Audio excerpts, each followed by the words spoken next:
ایک مرتبہ حضرت امام علی علیہ السلام مسجد کوفہ کے منبر پر خطبہ دے رہے تھے کہ خطبہ ختم ہونے کے بعد ایک شخص کھڑا ہوا اور کہنے لگا کہ اے جناب علی ابن ابی طالب، میں ملک شام سے کئی مہینوں کا سفر طے کرنے کے بعد آپ کے پاس یہاں کوفہ میں کچھ سوالات کرنے کے لیے آیا ہوں، لہٰذا میں آپ سے کچھ سوالات کرنا چاہتا ہوں۔ تو حضرت امام علی علیہ السلام نے یہ فرمایا کہ اے بندہ خدا، یقیناً تم مجھ سے جو بھی سوال کرنا چاہتے ہو بے شک وہ سوال کرو۔ تو وہ شخص کہنے لگا کہ اے جناب علی ابن ابی طالب، میرا پہلا سوال یہ ہے کہ ہم یہ جو درہم و دینار کا سکہ استعمال کرتے ہیں تو یہ سکہ سب سے پہلے کس نے ایجاد کیا تھا؟ میرا دوسرا سوال یہ ہے کہ آپ مجھے اللہ کے اس نیک بندے کے بارے میں بتائیں کہ جس نے ایک ہی وقت میں کسی کی دو بہنوں سے نکاح کیا تھا، جبکہ اللہ کی شریعت میں تو کسی کی بھی دو بہنوں سے ایک ساتھ نکاح کرنا حرام ہے، لیکن وہ شخص کسی کی دو بہنوں سے ایک ساتھ نکاح کرنے کے باوجود بھی اللہ کا نیک بندہ تھا،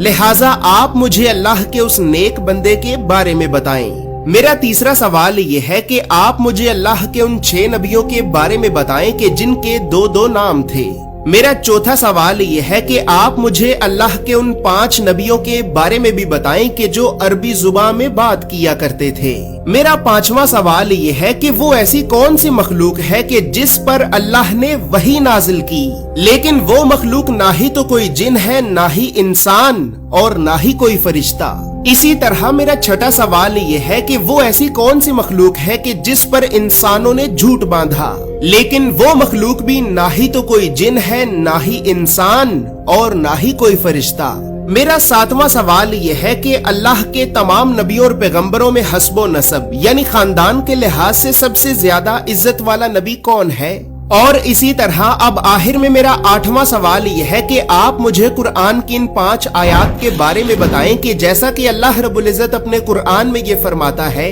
کہ اور جب کانوں کو پھاڑ دینے والی آواز کو بلند کیا جائے گا اور اس دن انسان اپنے بھائی سے دور بھاگے گا، اپنی ماں سے دور بھاگے گا، اپنے باپ سے دور بھاگے گا، اپنی بیوی سے بھی دور بھاگے گا اور اپنی اولاد سے بھی دور بھاگے گا، اور یقیناً ہر انسان پر وہ دن آ کر ہی رہے گا کہ جس دن انسان کو اپنے علاوہ کسی اور کی کوئی فکر نہ ہوگی۔ لہٰذا اے جناب علی ابن ابی طالب، میں قرآن کی ان آیات کو پڑھ کر بہت پریشان ہو جاتا ہوں اور سوچتا ہوں کہ جس ماں نے درد اور تکلیف برداشت کرنے کے بعد مجھے پیدا کیا، جس باپ نے ساری زندگی مجھے سہارا دیا، جس بیوی نے ساری زندگی میری خدمت کی اور جس اولاد کے لیے میں ساری زندگی مشکلات کو برداشت کرتا رہا، تو اے جناب علی ابن ابی طالب، کیا قیامت کا دن اتنا خوفناک ہوگا کہ قیامت کے دن مجھے اپنے علاوہ میرے ماں باپ، بیوی اور اولاد کی کوئی فکر ہی نہ ہوگی؟ لہٰذا آپ مجھے قرآن کی ان آیات کے بارے میں تفصیل سے بتائیں کہ آخر قیامت کے دن کیا ہوگا۔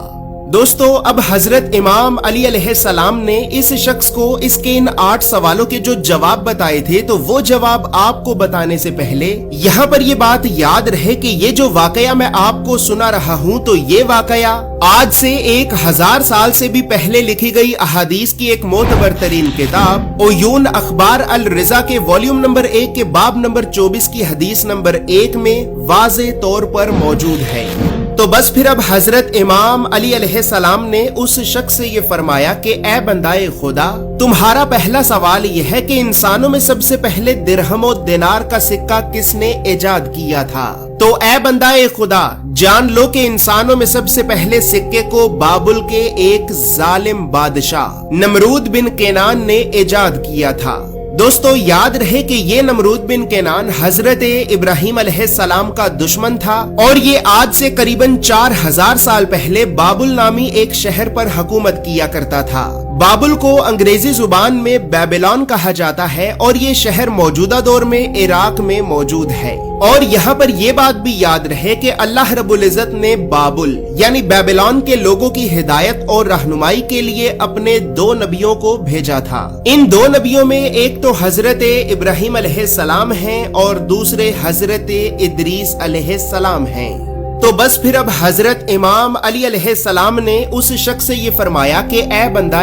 خدا، اب تمہارا دوسرا سوال یہ ہے کہ وہ اللہ کا ایسا کون سا نیک بندہ تھا کہ جس نے ایک ہی وقت میں کسی کی 2 بہنوں سے نکاح کیا،